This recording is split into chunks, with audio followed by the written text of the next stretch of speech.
മധ്യ കേരളത്തിലെ പ്രശസ്തമായ ശ്രീരാമക്ഷേത്രമാണ് തൃശ്ശൂർ ജില്ലയിലെ തൃപ്രയാർ ശ്രീരാമസ്വാമി ക്ഷേത്രം. പടിഞ്ഞാറ് ക്ഷേത്രഗോപുരവും കിഴക്ക് ഭാഗത്ത് കരുവന്നൂർ പുഴയുമാണ്.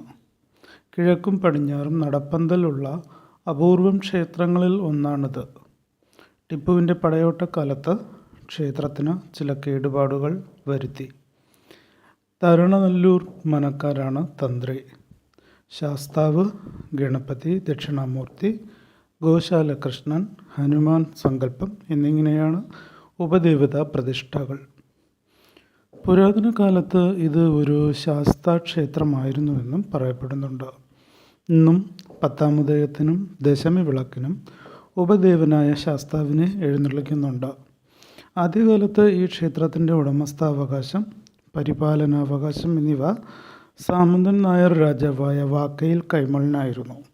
പിന്നീട് ഈ ക്ഷേത്രത്തിൻ്റെ ഊരാളാവകാശം പ്രദേശത്തെ നാടുവാഴിയായിരുന്ന ബ്ലാഹയിൽ നായർക്ക് ലഭിച്ചു. പിൽക്കാലത്ത് ചില നമ്പൂതിരി കുടുംബങ്ങൾ ആയ ചേലൂർ, പുന്നപ്പിള്ളി, ജ്ഞാനപ്പിള്ളി എന്നീ കുടുംബക്കാർ അവകാശം ഉന്നയിച്ചു വന്നു. ഇങ്ങനെ തർക്കം മൂർച്ഛിച്ചപ്പോൾ ബ്ലാഹയിൽ നായർ 6 മാസക്കാലം ക്ഷേത്രം പൂട്ടിയിട്ടു. 15 വർഷക്കാലം തൃപ്രയാർ ദേവരുടെ ആറാട്ടുപുഴ പൂരം മുടങ്ങി.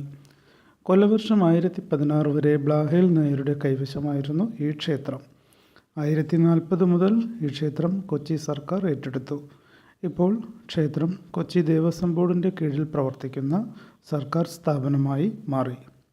തൃപ്രയാർ ക്ഷേത്രത്തിൽ നിന്നും ലഭിച്ച ഒരു ശിലാശാസനം പറയുന്നത് ഈ ക്ഷേത്രം പുനരുദ്ധരിക്കാൻ പഴഞ്ചേരി പടനായർ എന്ന നായർ പടത്തലവൻ സഹായിച്ചു എന്നാണ്.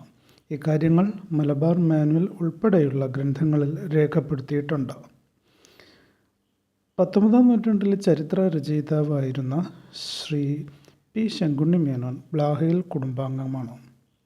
ശ്രീരാമജയം.